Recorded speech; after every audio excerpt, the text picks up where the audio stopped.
환영합니다. 오늘부터 마태복음 5장 산상수훈의 말씀을 함께 살펴보려고 합니다. 그러니까 세상이 모르는 8가지 복, 이 주제를 가지고 마태복음을 좀 강의하려고 합니다. 여러분 행복하십니까? 진짜요? 목소리 크게 낸다고 갑자기 행복해지는 건 아니고요. 여러분 테스트를 해보겠습니다. 손을 이렇게 뻗어보세요. 그리고 손을 이렇게 밑에다가 이렇게 돌려서 이렇게 무릎 위에 올려놓으시고, 제가 지금 질문을 드리면 예라고 하면 손을 접으시면 되는 거예요. 아니면 그냥 놔두시면 됩니다. 자, 제가 지금 10가지를 질문하겠습니다. 첫 번째, 지금 나는 감사한 일이 3가지 이상 있다. 있으시면 손을 이렇게 구부리면 됩니다. 두 번째는 요즘 나는 웃을 일이 많다. 세 번째는 어디를 가든 나를 반기고 환영하는 사람들이 있다. 네 번째는 내 마음 깊은 이야기를 나눌 사람이 나는 있다. 다섯 번째는 지난 일주일 동안 내가 잠시라도 마음이 평안하다고 느낀 적이 있다. 여섯 번째는 매일매일 나는 나 스스로를 소중한 사람이라고 느낀다. 잘 적고 있죠? 일곱 번째는 오늘보다 내일 월요일이 더 기대되는 마음이 있다. 여덟 번째, 다른 사람의 행복을 배아파하지 않고 함께 기뻐할 수 있다. 아홉 번째, 아주 작고 사소한 것에도 만족할 수 있다. 자, 마지막 10번째입니다. 매일매일 하나님이 나와 함께 하신다고 나는 믿는다. 아멘 하지 말고요. 아니, 손 접으라고요. 지금 은혜 받는 시간이 아니고 질문이잖아요. 자, 이제 한번 보겠습니다. 8개에서 10개, 나는 8개에서 10개다. 손을 한번 들어보세요. 성가대 이렇게 행복한 사람이 많아요. 자, 행복을 잘 누리고 계신 분들입니다. 내리시고 5개에서 7개 손 한번 들어보세요. 그래도 많으시네요. 행복은 있지만 마음이 조금 지쳐있는 상태래요. 자, 그러면 빵개에서 4개. 괜찮아요? 손 들어보세요. 네, 손 들어보세요. 괜찮아요. 그럼 다 든 거 아니잖아요. 이분이 행복이 없는 것이 아니라 걱정과 상처가 행복을 가리고 있는 거예요. 행복지수가 낮은 분들을 위해서 제가 우리 교회 말고 다른 교회 하나를 소개할게요. 그 교회 가시면 행복이 좋아질 수 있습니다. 사진 띄워주시죠. 이 교회를 소개하겠습니다. 주소는 이스라엘 갈릴리의 팔복교회입니다. 예수님이 산 위에서 군중에게 하나님 나라의 8가지 복을 이야기하셨던 그 산상수훈 설교했던 장소예요. 그래서 이것을 기념해서 세운 팔복교회입니다. 이 교회는 특징이 있는데 8가지 복을 상징하기 위해서 건물 전체가 팔각형 구조로 설계되어 있어요.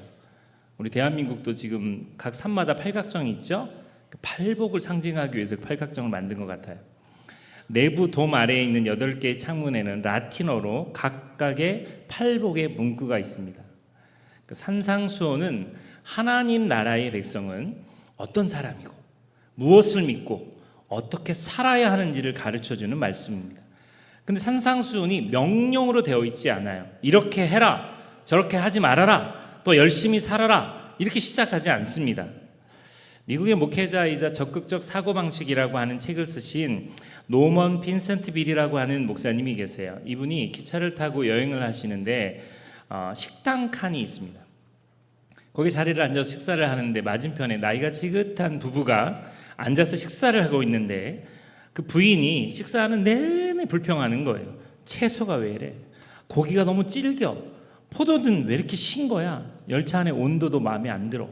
날씨도 좋지 않아. 괜히 여행을 나온 것 같아.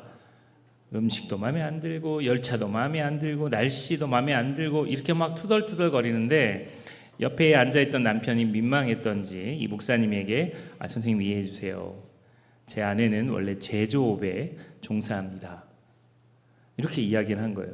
그러니까 이 목사님이 물었어요. 무엇을 제조하십니까? 그랬더니 이렇게 대답했습니다. 제 아내는 불행을 제조합니다. 매일 스스로 불행을 만들어내며 살아갑니다. 진짜 명언 아닌가요? 웃음을 주자고 하는 얘기겠지만 어떤 사람은 가는 곳마다 불행을 만들어냅니다. 우리 중에서 아직 어린 은솔이 엄마 같은 경우는 낙이 뭔지 아세요? 애들 빨리 키워서 브런치 카페에 가가지고 아줌마들과 수다 떠는 게 유일한 낙이에요. 지금 애들 키우느라고 고생 하잖아요. 여러분, 아이 키울 때요, 우리가 그만한 힘이 없어요. 젊은 주부들은 이 아이들을 키우는 그 시간이 얼마나 귀한 시간인지를 잘 몰라요. 그리고 그걸 키울 만한 힘이 없어요. 지치는 거죠. 빨리 컸으면 좋겠다. 근데 이 아이들이 크는 그 모습은 딱 그 순간에만 볼 수 있거든요. 나중에 우리 애들처럼, 제 아이들처럼 크면 징그러워요. 근데 이 아이들이 진짜 행복할 때는 정말 그렇게 조금 안 할 때, 그냥 보기만 해도 막 행복할 때, 너무 예쁠 때가 있어요. 그 소중한 시간을 보내고 있는데도 사실 우리들의 마음속에는 불편함이 있죠. 내가 누군지는 모르는 거예요. 내 자아가 사라지는 거예요. 애들 때문에. 좋은 것을 보고도 부족한 것을 발견해냅니다. 감사한 일이 있어도 불평한 이유를 발견합니다. 다른 사람의 장점보다 단점을 먼저 보고 희망보다 절망을 말합니다. 그 사람의 문제인 거예요. 근데 자기 문제인 것을 보지 않아요.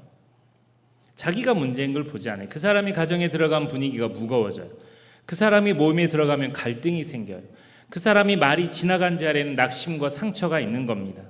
여기 표 한번 보세요. 도표를 보시면 우리나라 사람이 자신이 불행하다고 생각하는 이 지표가 나와 있어요. 이게 굉장히 높습니다. 우리나라 사람들은 행복하지 않아요. 남부전원교회는 굉장히 특별한 교회예요. 굉장히 행복해하는 사람들이 많은 교회예요. 근데 이들이 왜 불행하냐면 경제적인 문제 때문에 불행합니다. 돈 없으면 불행해요. 돈이 많으니까 여러분 잘 못 느끼시겠지만 사실 돈이 없으면 노후의 문제도 우리의 인생도 불행해요. 인간관계가 제일 또 불행하게 만듭니다. 근데 그 모든 걸 통틀어서 나 자신 때문에 내 스스로가 불행하게 만든다는 거예요. 반대의 사람들도 있습니다.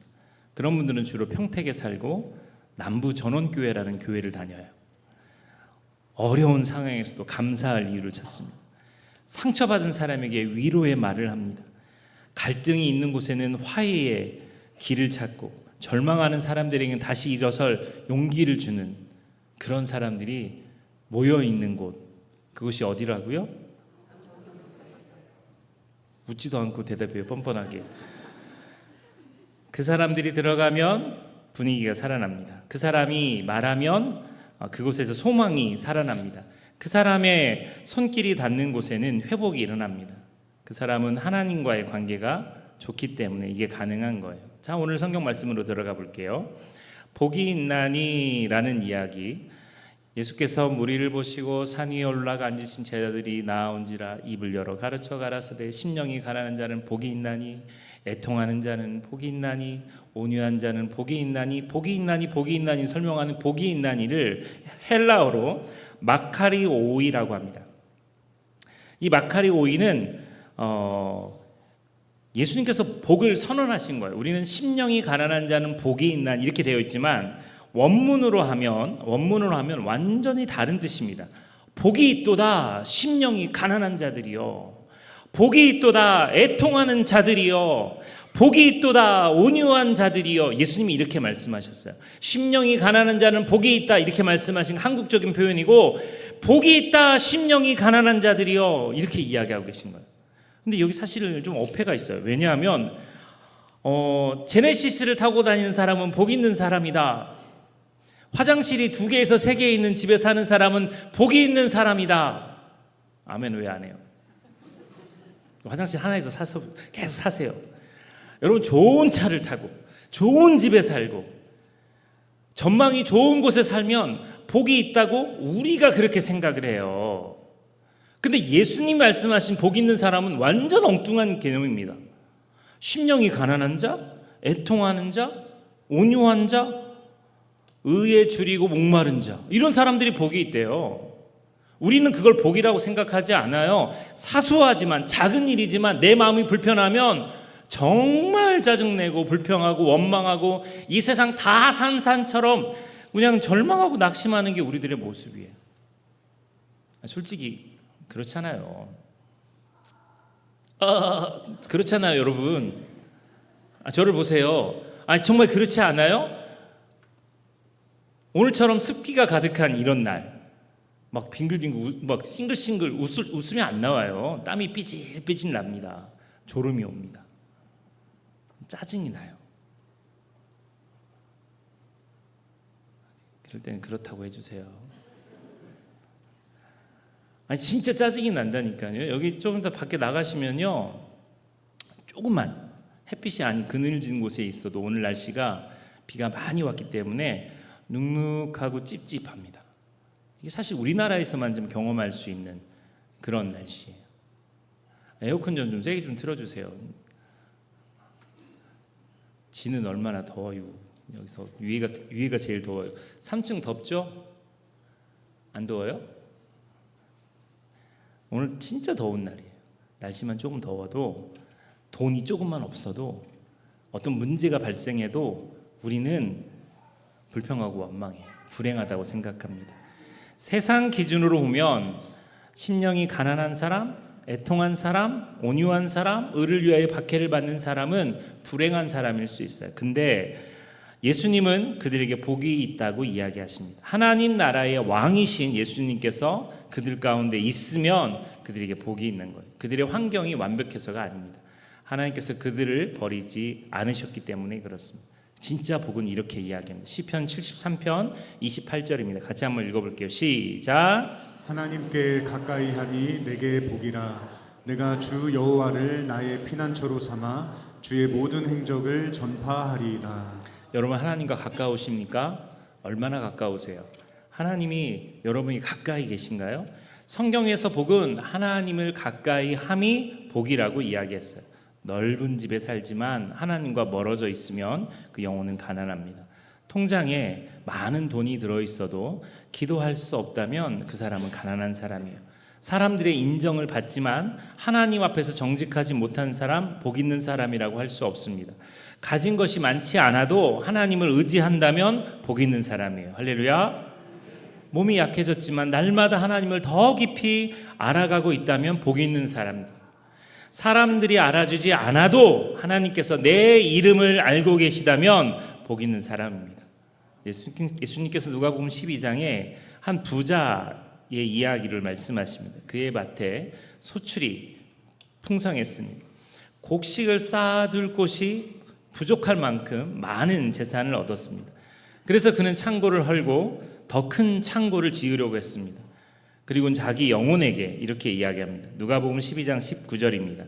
또 내가 내 영혼에게 이르되 내 영혼아 여러 해 쓸 물건을 많이 쌓아 두었으니 평안히 쉬고 먹고 마시고 즐거워하자. 복이에요.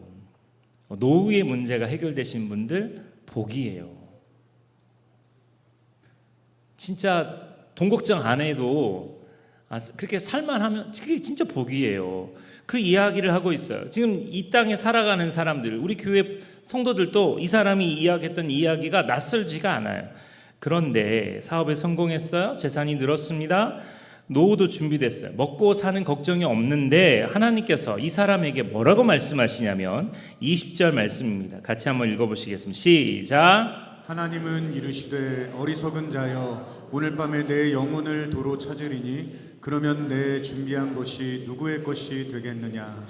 재물에 대해서는 부유했지만 하나님에 대해서는 가난한 사람이었어요.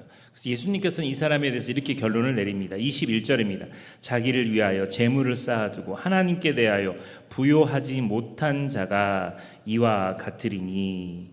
많이 가진 게 죄가 아니에요. 성실하게 일해서 재산을 얻은 게 잘못이 아닙니다. 그것을 감사함으로 누리는 것은 하나님의 선물입니다. 문제는 소유가 하나님을 대신할 수 있습니다. 얼마나 가지고 있습니까? 성경은 우리에게 묻습니다. 하나님에 대해서 얼마나 알고 있습니까? 하나님에 대해서 얼마나 부유하십니까? 소유가 많아도 하나님을 잃으면 가난한 사람이고요. 소유가 적어도 하나님을 붙들고 있으면 부자입니다. 우리의 선행, 종교적인 열심, 하나님께 나아갈 수 없어요. 예수님이 없으면 세상의 모든 것을 가져도 가장 중요한 것을 잃은 사람입니다. 그러나 예수님을 얻으면 세상에 줄 수 없는 가장 큰 복을 얻은 사람이 되는 거죠. 그 진정한 복은 환경이 아닙니다. 존재의 변화예요. 세상은 행복을 소유하려 더 많은 돈, 더 좋은 집, 더 높은 자리, 더 큰 자동차, 더 많은 명예를 가지려고 합니다. 그러나 우리의 관심은 내가 무엇을 더 가질 것인가에 집중하면 안 돼요.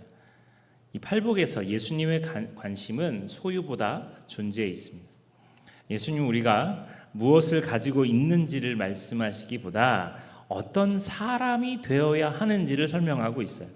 8가지 사람을 보겠습니다. 심령이 가난한 사람, 애통하는 사람, 온유한 사람, 의에 줄이고 목마른 사람, 긍휼히 여기는 사람, 마음이 청결한 사람, 화평하게 하는 사람, 의를 위하여 박해받는 사람. 이것은 재산 목록이 아니에요. 인격적인 목록입니다. 그러니까 팔복은 무엇을 가져야 행복하는가가 아니라 어떤 사람이 진정으로 복이 있는가를 설명하는 거죠. 환경이 좋아져도 사람이 변하지 않을 수 있어요. 이런 기도가 잘못된 건 아닌데 가난한 사람이 부자가 되었지만 더 욕심을 내는 사람이 많습니다. 여러분 자수성가하신 분들 옆 사람 보세요. 자수성가한 사람 있나요? 만약 이 사람이 자수성가했어요. 그럼 그 사람 가만히 보고 계세요. 돈 안 씁니다. 구두쇠예요. 이게 돈을 벌어본 사람은 여러분 돈 기업인들이나 돈 많은 사람들이 돈을 함부로 쓸 것 같죠? 절대 그러지 않습니다. 그 사람 돈에 대해서 굉장히 철저합니다. 투자하는 것도 굉장히 철저해요. 낮은 자리에 서 있던 사람이 높은 자리에 올라왔어요. 그러면 다른 사람은 무시할 수 있습니다. 왜냐하면 그동안 무시당했던 것을 그 자리에 올라가면 그걸 풀어버리는 자리가 되기 때문에 그렇습니다. 어려움이 해결되었는데 하나님을 잊어버리는 사람 많아요. 이 문제만 해결해 주시면 내가 하나님 믿겠습니다 그랬는데 그 문제가 해결됐는데 하나님을 잊어버립니다. 상황이 좋아졌는데 인격이 더 나빠져요. 하나님은 우리의 환경만 바꾸려고 하는 게 아니에요. 우리 자신을 변화시키고 싶어 하시는 게 하나님이신 거죠. 로마서 8장 29절 말씀이 중요합니다. 같이 한번 읽어보겠습니다. 시작. 하나님이 미리 아신 자들을 또한 그 아들의 형상을 본받게 하기 위하여 미리 정하셨으니 이는 그로 많은 형제 중에서 맏아들이 되게 하려 하심이니라. 그 아들의 형상을 본받게 하기 위해서 주님이 우리를 구원하셨대요. 우린 예수님 닮아가야 돼요. 저는 최소한 부처님은 돼본 적이 있어요. 우리 TIM 공장장님이 불자세요. 근데 그분이 저를 볼 때마다 저는 목사님 보면 부처님을 뵙는 것 같습니다. 최고의 칭찬이에요. 저는 일단 부처는 됐어요. 부처님처럼 보인다 그러니까. 근데 우리의 삶의 목표는 따라하시죠. 예수님을 닮아가는 것. 옆 사람에게 이야기합시다. 당신은 예수님을 닮았습니다. 거짓말입니다. 아직은 택도 없습니다. 이 팔복을 공부하면서 하나에서 8가지의 복을 연구하면서 우리가 알아야 될 게 뭐냐면 그 팔복에 아까 이야기했던 사람들, 심령이 가난한 애통하는 자, 온유한 자, 의에 줄이고 목마른 자, 이런 모든 사람들은 예수님의 모습을 그대로 담고 있어요. 그러니까 팔복은 예수님의 얼굴입니다. 빌립보서 2장 7절에 오히려 자기를 비워 종의 형체를 가지사 사람들과 같이 되셨고, 예수님은 애통하는 사람이었어요. 예루살렘을 바라보며 애통했고 죽은 나사로를 보면서도 애통하셨어요. 예수님은 온유하고 겸손하신 분입니다. 그러니까 우리가 예수님을 닮아가야 돼요. 온유하고 겸손한 사람이 돼야 돼요. 마태복음 11장 29절 나는 마음이 온유하고 겸손하니 나의 멍에를 메고 내게 배우라. 예수님도 하나님의 의를 갈망하고 그것을 이루신 분입니다. 병든 사람과 죄인을 긍휼히 여기셨고 마음이 순결하셨고 십자가로 하나님과 인간 사이에 화평을 이루셨어요. 의를 위하여 조롱과 박해를 받으셨어요. 십자가를 받으셨어요. 이 팔복은 그냥 8가지 훌륭한 덕목이 아닙니다. 팔복은 예수님의 얼굴이에요. 우리가 앞으로 팔복을 하나씩 살펴볼 텐데 너무 놀라지 마세요. 오늘 다 한다는 게 아니에요. 8개 오늘 다 하는 게 아니고 오늘은 서론입니다. 영화로 보면 예고편 확 해버리려니까 그냥 오늘 다 해요. 그냥 2시간 해요. 그러니까 이게 심령이 가난한 사람, 애통하는 사람, 온유한 사람, 화평하게 하는 사람, 이 예수님의 모습이 그 안에 담겨 있는 거예요. 우리의 평생의 목표는 남부 전원교회를 부흥시켜가지고 몇천 명을 만드는 게 아니고 여기에 작은 예수들이 가득한 거예요. 정말 딱 보기만 해도 예수님 닮은 사람들이 가득한 그런 교회가 됐으면 좋겠어요.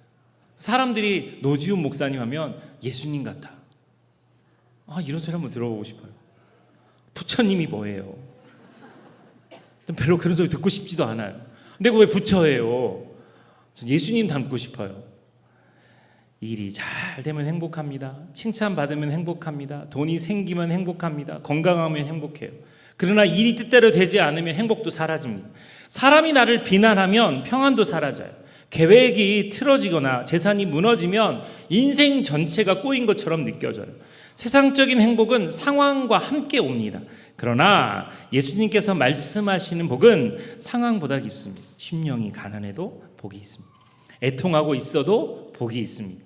박해를 받고 있어도 복이 있어요. 이 박해는 자기 아내한테 욕먹는 걸 박해라고 하면 안 돼요.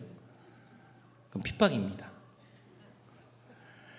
내가 이걸 부인하려고 노력하면서 예수를 믿기 때문에 아픈데 아프지 않은 척하고 슬픈데 슬프지 않은 척, 이런 뜻이 아니에요.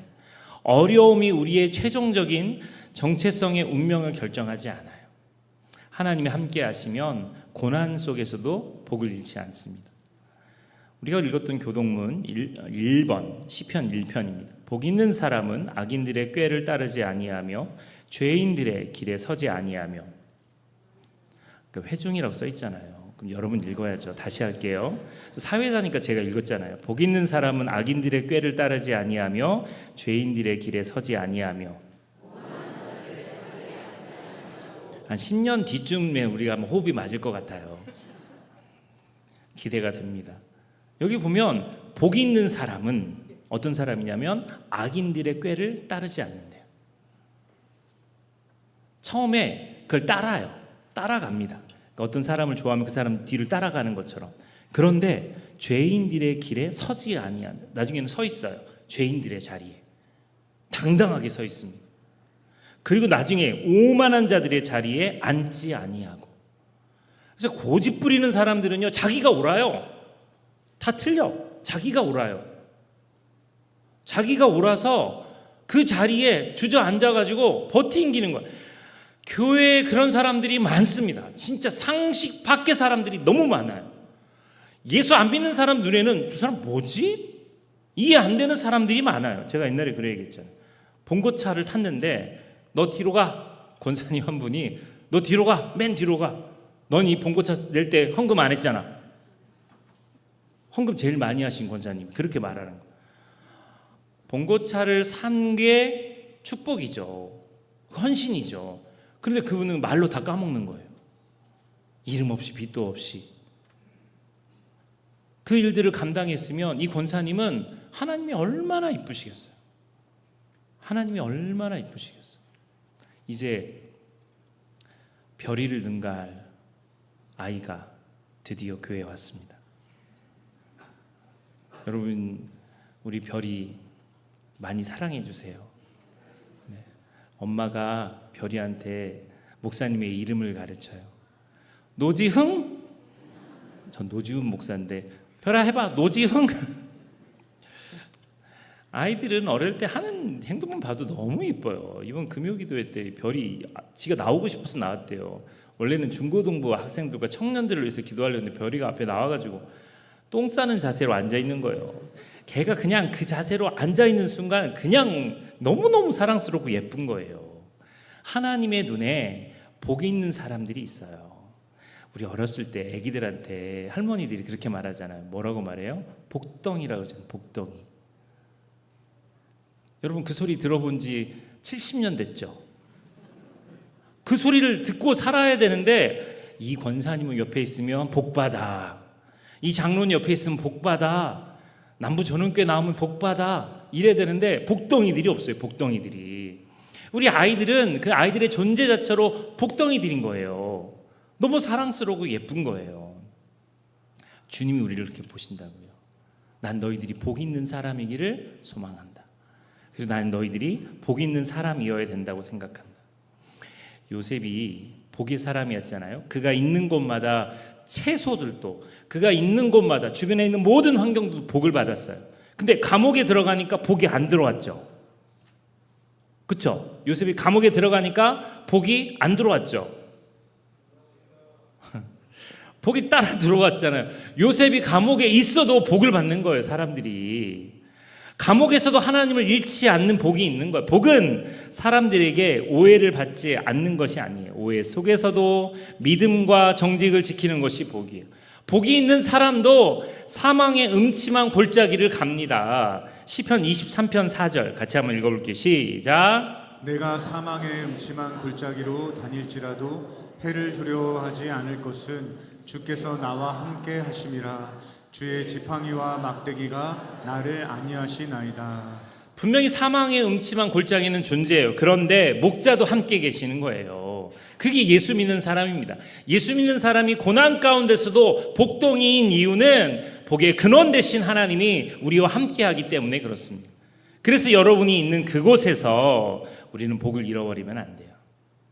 성경적인 복은 모든 것을 소유하는 것이 아닙니다. 모든 것을 잃어도 하나님께서 붙드시는 것입니다. 진정한 복은 다른 사람을 살리는 삶으로 흘러가는 거예요. 나만 복을 갖고 있는 게 아니고 흘러가는 거예요. 성경적인 복은 나 혼자 기분 좋게 사는 것이 아닙니다.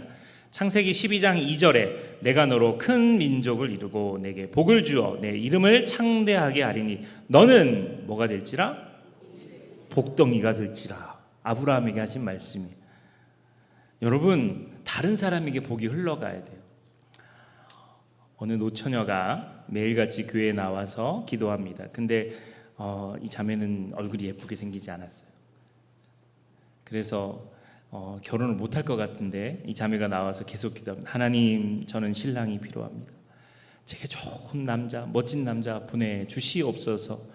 근데 또 이 목사님이 저 같았나 봐요. 장난을 치고 싶었나 봐요. 그래서 불러서 아무개 자매, 기도하는 건 좋은데 자매님, 자신만을 위해서 기도하는 것은 하나님이 원하지 않으세요. 부모와 이웃을 위해서 기도하셔야 돼요. 이렇게 기도를 부탁을 했대요. 그리고 그 다음날 그 자매가 이렇게 기도해요. 하나님, 저희 부모님에게 좋은 사위를 허락하여 주시옵소서. 저희 부모님을 위해 좋은 사위를 보내주옵소서. 얼마나 지혜로워요. 부모님을 위해서 기도하는 거, 자기 기도가 아니라.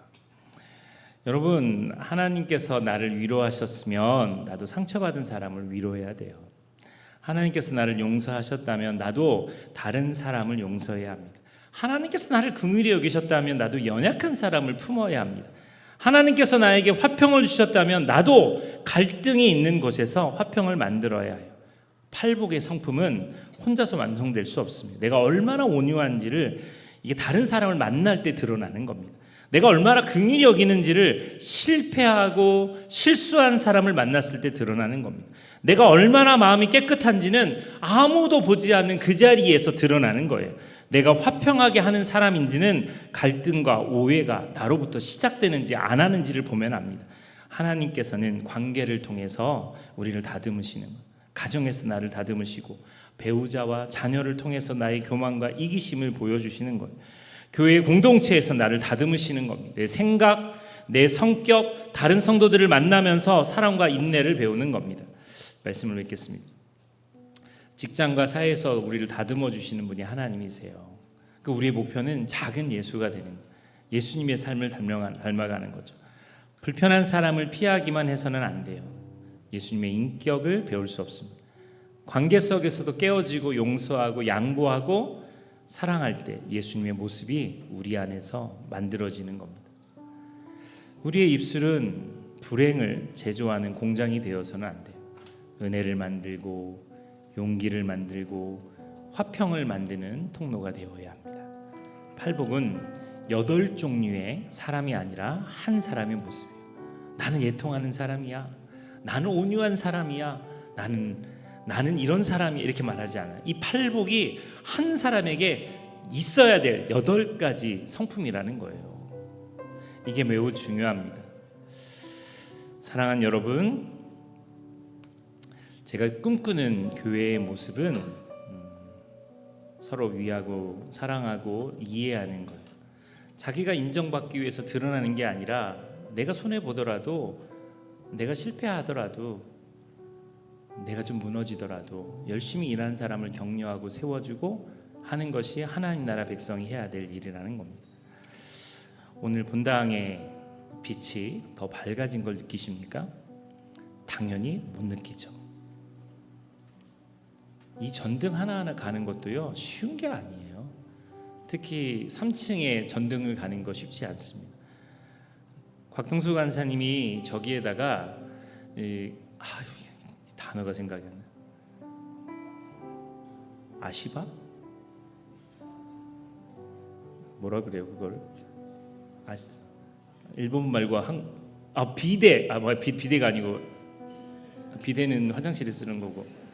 뭐라고요? 그거. 저 위에서 저걸 설치를 해놓고요, 등 하나 갈기 위해서 위에 올라가는 거예요. 그게 이렇게 기울잖아요. 그 밑으로 떨어질 수 있는 겁니다. 그걸 올라가서 그걸 다 달아요. 여러분 눈에는 여기 그늘막 설치하는 게 그냥 뚝딱 달려있는 것처럼 보여도, 어제 각동수 집사님, 김상구 집사님, 장우석 집사님, 팀장님 4명이서 땀을 삐질삐질 흘려가면서 그늘막을 만든 거예요. 얼마나 귀해요. 유아부, 유치부, 교사들 정말 여름 성경학교 준비하려고 어제 나와가지고 오리고 붙이고 막 그걸 다 하는 겁니다. 너무 서로 화목한 거예요. 유아부하고 유치부가 너무 서로 화목한 거예요. 그래서 제가 참 보기 좋다라는 생각이 들었어요. 우리 교회는 응원해주고 함께하는 교회가 되어야 합니다. 이번 주에 은퇴 원로 장로님들이 여행을 가십니다. 주일학교들이 또 시작합니다. 여러분, 이들을 위해서 응원하고 후원해 주시는 것도 여러분이 해야 될 일이에요. 냉장고를 부탁해 아이들의 라면과 과자가 점점 떨어지고 있습니다.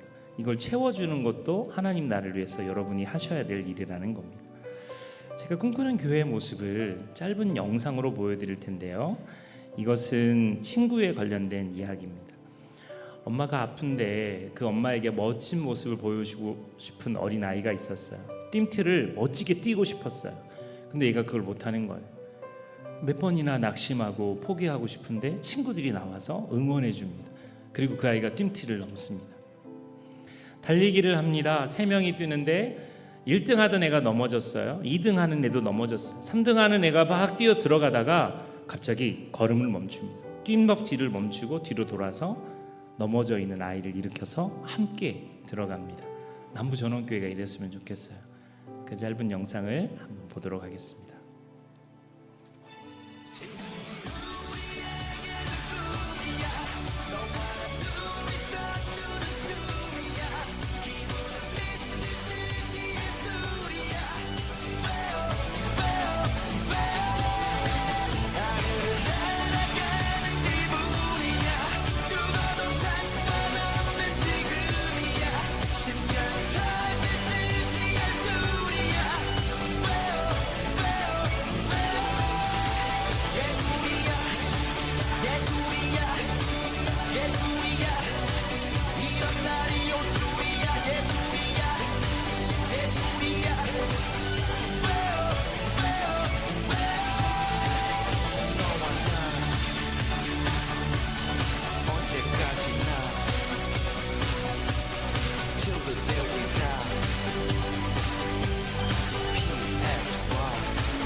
너무 멋지죠?